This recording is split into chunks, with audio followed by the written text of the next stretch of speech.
हाय, नमस्कार. तुमचं सगळ्यांचं आपल्या आणखीन एका नवीन व्हिडिओमध्ये अगदी मनापासून स्वागत करते. सर्वांना श्री स्वामी समर्थ. तुमचा सगळ्यांचा आजचा दिवस खूप छान, मस्त, आनंदाचा आणि आरोग्याचा जा अशी स्वामींच्या चरणी प्रार्थना करते आणि आजच्या व्हिडिओला सुरुवात करते. कशा आहात तुम्ही सगळ्याजणी?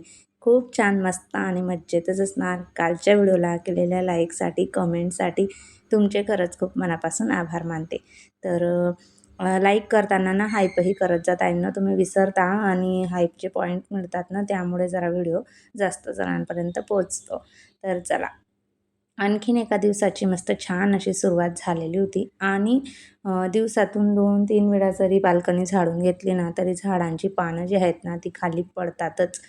जी पिकलेली असतात छोटी-छोटी ती, कारण हवा वगैरे येते ना पावसामुळे, त्यामुळे झाडांची जी पानं आहेत ना, ती खाली पडलेलीच असतात. तर म्हटलं चला आता झाडांना पाणी घालायच्या आधी बाल्कनी व्यवस्थित छान झाडून घेते, म्हणजे पाणी टाकलं ना की खाली ओलं होऊन जातं पूर्ण असं, आणि परत मग ते नंतर झाडायला गेलं तर पानं जी आहेत ती लादीला चिपकून जातात आणि झाडू मारून होत नाही आणि पुसताना मग त्रास होतो परत. त्यामुळे लादी पुसायच्या आधी झाडांना पाणी घालून झालं की नंतर कसं आपल्याला कुंड्या वगैरे व्यवस्थित अशा उचलून खालच्या साईडने ना व्यवस्थित असं पुसता येतं आणि मग एकदाच बाल्कनी चकाचक झाली की मग दिवसभर काही बघायचं काम नाही. तर आणि पावसाचं पाणी इतकं जास्त काही येत नाही बाल्कनीमध्ये. खूप जोराचा पाऊस असला ना तेव्हाच पाणी येतं, नाहीतर थोडंफार वरती पानांवरतीच फक्त थोडंफार लागतं. आणि बघा, ही जी जास्वंदी आहे ना, पिवळा कलरचं फूल येतं, तुम्ही व्हिडिओमध्ये आधी बघितलंच असेल. याला ना मला असं वाटतं ना ह्या महिन्यातच फुलं येतात वाटतं, आणि रोजची 1-1, 2-2 फुलं जी आहेत ना, ती याला ह्या महिन्यात येतच असतात. आता खूप साऱ्या कळ्या आलेल्या आहेत आणि वर्षभर त्याला फुलं नसतात, कारण आता 7-8 महिने झाले त्याला एकही फूल नाही आहे. पण पावसाळा लागला ना, म्हणजे जुलै महिना आला की मग त्याला कळ्या वगैरे येतात आणि मग 2-3 महिने त्याला छान अशी एक फूल रोजचं 2-2, 3-3 फुलं अशी येतच राहतात. तर आत्ता त्याला इतके दिवसांनी मी त्याची ना जवळ नोव्हेंबर महिन्यापासून कटिंग करून घेतलेली होती त्या झाडाची, पण त्याला एकही फूल किंवा कळी वगैरे कळ्या येतच नव्हत्या. पण आता शेवटी त्याला कळ्या आलेल्या आहेत आणि त्याच्यावरून मग असं समजतं की याला फक्त पावसाळ्यात फुलं येतात वाटतं. पण छान वाटतात, मोठी मोठी मस्त छान जास्वंदाची फुलं जी आहेत ना ती त्याला येतात, रोजची 1-1, 2-2. अजून मला ना अशी फुलांची झाडं आणायची आहेत. बघते आता, जोपर्यंत पावसाळा आहे ना तोपर्यंत घेऊन येते. मी मागे गुलाबाचे 3 ते 4 रोप आणलेले होते, म्हणजे एक लाल रंगाचं आणि एक पांढऱ्या रंगाचं आणि एक पिवळं. त्याच्यातून 2 तर जळूनच गेले. आता हे एक एवढं शिल्लक राहिलेलं आहे पिवळ्या रंगाचं, आणि त्यालाही अधूनमधून येतं फूल.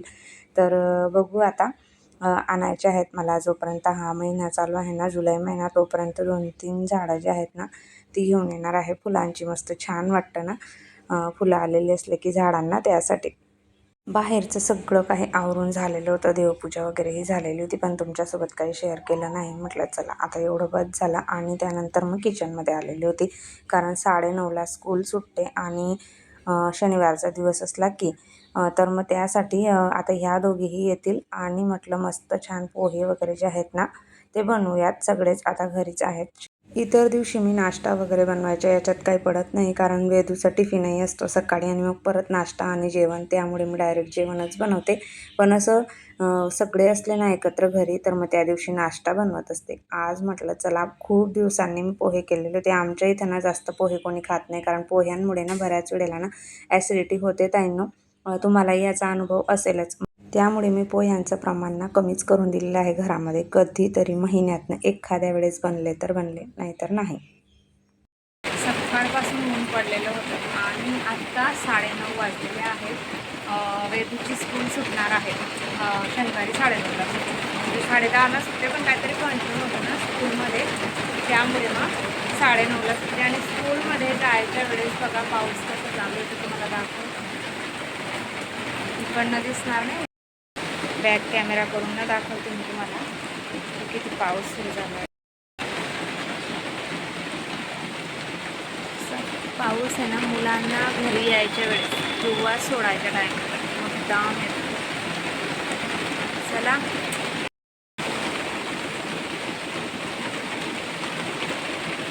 पावसाळा म्हटला म्हणजे कपड्यांचाच खूप जास्त मोठा प्रश्न असतो आणि जरी पाऊस नसला ना तरी वातावरण असं ढगाळ असल्यामुळे ना कपडे वाळवायला जागाच नसते, म्हणजे सुकतच नाही कपडे. त्यामुळे रात्री घरातच असे इकडे तिकडे लावून मग ते टाकावे लागतात आणि रात्रभर मग ते कुठं फॅन खाली तरी मग व्यवस्थित सुकतात. त्यामुळे दुसऱ्या दिवशी मग घड्या त्याच्या घालाव्या लागतात. त्याच दिवशी कपडे धुतले आणि सुकले असं होत नाही.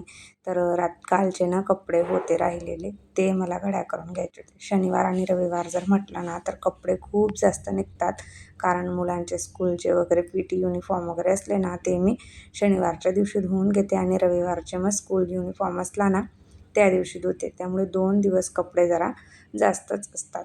मध्ये 8 दिवस जेव्हा पावसाने सुट्टी घेतली ना, म्हणजे जसं आम्ही गावाहून आलो ना तसं 8 दिवस पाऊसच नव्हता. अगदी मस्त कोरडं वातावरण होतं. तर पूर्ण जे काही होतं ना ब्लँकेट वगैरे सगळं काही धुवायचं, ते सगळं धुवून घेतलं. म्हणजे आता पुढचे 15-20 दिवस, महिना तरी आता टेन्शन नाही आहे. कारण ह्या दिवसाचा ना अंथरूण वगैरेचाही लगेच वास यायला लागून जातो आणि दमट वातावरण असतं. खास करून पुणे, मुंबई शहरामध्ये जर म्हटलं तर लवकर, आणि मुंबईमध्ये कसं इथं पाऊस खूप जास्त पडतो ना, त्यामुळे लवकर सगळं जे पावसाळ्यातनं सगळ्याच गोष्टींची खूप काळजी घ्यावी लागते. त्यामुळे वेळच्या वेळी जसं ऊन पडलं ना तसं चान्स मारून जे काही कपडे वगैरे जे काही वाळवायचं आहे ते करून घ्यावं लागतं. नाहीतर मग इतर वेळी तर शक्यच नाही पाऊस असला की. तर चला, इस्त्रीचे कपडे तर इतके जास्त जमा झालेले आहेत, पण शक्य होईल तेवढं एक एक दोन दोन आता मारून होत आहे आणि एक दिवस पूर्ण वेळ काढून मला पूर्ण कपडे इस्त्री करून घ्यायचे आहेत. पण बघू आता, कारण ब्लाउजांचं वगैरेही असतं ना मध्ये मध्ये, त्यामुळे मग मी एखाद्या वेळेस मध्ये सुट्टी घेते आणि ते काम करून घेते. कारण व्हिडिओ आणि परत दुपारच्या वेळेस ते मग माझा व्हिडिओचा वेळ परत मला तिकडे घालवावा लागतो. त्यामुळे मध्ये अधे मग मी एखाद्या वेळेस गॅप करते व्हिडिओला आणि ते ब्लाउजांचं काम जे आहे ना ते कंप्लीट करून घेत असते. तर तेही झालेलं होतं. आता अजून 2 ब्लाउजं आलेली आहेत परत, तर ती शिवून घ्यायची आहेत आणि बघेल आता छान मस्त डिझाईन वगैरे जर झाली ना तर करेल मी तुमच्यासोबत शेअर. तेवढं जास्त दुपारचं जे काही रुटीन आहे ना ते मी तुमच्यासोबत काही शेअरच करत नाही. डायरेक्ट सकाळ किंवा संध्याकाळचं असं करत असते. आता हे सकाळचा स्वयंपाक होता आणि स्वयंपाकामध्ये आज ह्या दोघी घरी होत्या ना शनिवार असल्यामुळे, तर सिद्धीचं म्हणणं होतं की मस्त छान सोयाबीनची भाजी बनव. तर त्यासाठी मग मी ते सोयाबीनची भाजी जी आहे ना ती बनवायला घेतलेली होती. अशा पद्धतीने जरी केली ना तरी खूप छान आणि मस्त होते. इथं मी जे काही आपण बेसिक मसाले वगैरे असतात किंवा कांदा, टोमॅटो वगैरे, लसूण याची फोडणी वगैरे देऊन झालेली होती आणि त्यानंतर मग थोडा किचन किंग मसाला घातलेला होता आणि छान व्यवस्थित टोमॅटो ना असा विरघळला जातो ना तोपर्यंत असा मस्त परतवून घेतला झाकण ठेवून. आणि इथे मी दह्याची पेस्ट बनवून घेतलेली होती, म्हणजे दह्यामध्ये आपले मसाले घातलेले होते, हळद, लाल तिखट, धना पावडर, आणि छान मस्त असं मिक्स करून घेतलं ग्रेव्हीसारखं आणि ते त्याच्यात टाकलेलं आहे आणि परत पुन्हा तेल सुटेपर्यंत मग ते शिजवून घेतलेलं होतं. आणि सोयाबीन मी आधी उकळत्या पाण्यामध्ये शिजवून घेतलेले होते. परत पाणी पूर्णपणे त्यांचं नितळून घेतलेलं होतं आणि चांगलं व्यवस्थित असं मिक्स करून झाल्यानंतर मग थोडं पाणी मी याच्यात टाकलेलं होतं आणि मग 5-1 मिनटं भाजी छान अशी शिजवून घेतलेली होती. अशी भाजी ना खूप छान होते, म्हणजे आपल्याला वाटण वगैरे करायला जर वेळ वगैरे नसेल तर अशा पद्धतीने केली ना तरीसुद्धा छान होते. एकदा नक्की ट्राय करून बघा दही टाकून सोयाबीनची भाजी. तर असं नवीन-नवीन ट्राय केलेलं बरं असं मलाही वाटतं. त्यामुळे मग मी तुमच्यासोबत ह्या ज्या भाज्या आहेत ना त्या शेअर करत असते आणि मलाही वाटतं की काहीतरी नवीन जे आहे ना ते दाखवावं. ह्या पद्धतीची मी फर्स्ट टाईम बनवलेली होती दही टाकून सोयाबीनची भाजी आणि खरंच खूप छान झालेली होती. त्यानंतर कपडे मी आधी धुवून घेतलेले होते आणि मशीनमध्ये मी स्पिनसाठी टाकलेले होते. माहीत नाही का, पण मला मशीनमधले धुतलेले कपडे ना आवडतच नाही. हाताने जरी तुम्ही नॉर्मल ब्रश लावून जरी धुतले ना तरी खूप छान स्वच्छ होतात आणि नुसते मशीनमध्ये जर टाकले ना तर ते कपडे इतके व्यवस्थित निघतच नाही. त्यामुळे मी नेहमी हातानेच कपडे वॉश करते आणि मशीनमध्ये फक्त स्पिनला. मला पावसाळ्यात खूप जास्त मदत होते मशीनची, म्हणजे फॅनखाली पण मग सुकून जातात कपडे लवकर स्पिन करून घेतले की. त्यानंतर दुपारच्या वेळेला ना ह्या ज्या साड्या आहेत ना 3-4 साड्या माझ्याकडे फॉल बिडिंगला आणि 3-4 ब्लाउजं आलेली होती, जी गावाला जायच्या आधी, आता आमच्या घराची वास्तुशांती होती ना तेव्हा मी गेलेली होते ना त्याआधी. तर ती ब्लाऊजं शिवायची राहिलेली होती. तर तुम्हाला जसं मी सांगितलं की व्हिडिओमध्ये परवाच्या दिवशी मी गॅप घेतलेला होता ना, तेव्हा ही 2 ब्लाऊजं मी शिवून घेतली आणि एक ब्लाऊज मी असंच मधल्या वेळेला शिवून घेतलेलं होतं. आणि फॉल लावायचा राहिलेला होता. एक-एक करून मी आधी ना त्या 2 साड्यांना फॉल लावून झालेला होता माझा. जसं रात्रीचा स्वयंपाक वगैरे झाला ना, त्यावेळेस मग मी हे राहिलेलं काम कंप्लीट करून घेत असते झोपायच्या आधी. तर त्या 2 साड्या झालेल्या होत्या आणि ही एक साडी तेवढी राहिलेली होती. आता म्हटलं किचनमधलं सगळं काही आवरून झालेलं आहे, सगळी कामं झालेली आहेत. तर दुपारच्या वेळेला मग मी ह्या साडीला फॉल वगैरे जो आहे ना, तो लावून घेतलेला होता. एका साईडला मी बाहेरच देऊन दिलेली होती फॉल बिडिंगसाठी, कारण माझ्याकडे ना बिडिंगची मशीन नाही आहे. याचीच आहे आपली साधी ब्लाउजांची, आणि ज्यांना खाली लेस वगैरे असली ना, तर मी ह्याच मशिनीवरती मग फॉल लावून देते.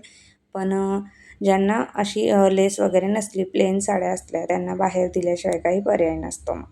तर त्यांना बाहेर देऊन देते. एका साईडने तिकडनं करून आली की एका साईडने आपण हाताने करून द्यायचं, असं चालू असतं. एक काही ना काही जे आहे माझं दिवसभराचं जे वर्क असतं दुपारच्या टायमिंगचं ते. तसं बघायला गेलं ना, तर सकाळी आपल्याला जास्त कामं असतात आणि रात्री मग रात्रीचा स्वयंपाक जेव्हा आपण सुरुवात करतो ना, चहा वगैरे झाल्यानंतर, झाडू मारून झाल्यावर स्वयंपाकाला जेव्हा सुरुवात करतो, स्वयंपाक झाला की किचन आवरणं. असं सकाळ संध्याकाळ 2 टाईम आपल्याला जे आहेत ना, ती जास्त कामं असतात. पण दुपारी काही वेळ जो आहे ना, तो आपल्याला भेटतो थोडा तरी रिकामा. त्यावेळेस मग असं काही ना काही जे आहे ना, ते चालू असतं.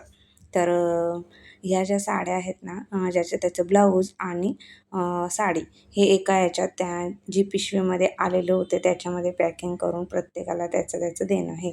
आणि जसं आलं ना फॉल बिडिंगसाठी किंवा ब्लाऊजसाठी, तसं मलाही घाईच असते की कधी मी एकदाचं ते करून देईल. कारण कुठलीही वस्तू म्हणा, आपले जरी कपडे आले तरीसुद्धा त्याचा पसारा जो आहे ना, तो घरामध्ये होतच असतो. आणि माझा तोच प्रयत्न असतो की हा जो पसारा आहे ना, तो लवकरात लवकर आवरून त्यांना दिलेलं बरं.